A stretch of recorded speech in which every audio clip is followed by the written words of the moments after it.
Fitness certificate मौजूद है इनका? रूट परमिट है, सही है।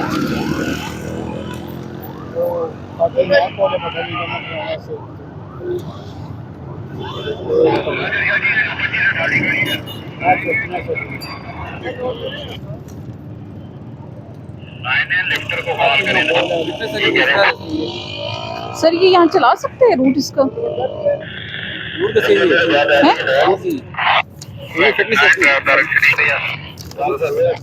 ये सुजुकी वो मालिक को काफी 30 सितंबर उन्होंने एक्सपायर हो गई है मैम जमा करवाने के लिए। आपका जो फिटनेस सर्टिफिकेट है ना, एक तो आप अपनी देखो सुजुकी की हालत क्या है, ठीक है। आपका फिटनेस सर्टिफिकेट जो है 30 सितंबर 2024 को ये एक्सपायर हो चुका है। काफी मालिक को दी भी उन्होंने जो ड्राइवर है, ड्राइवर की वीडियो मैंने अपने अपना वीडियो किया, ड्राइवर है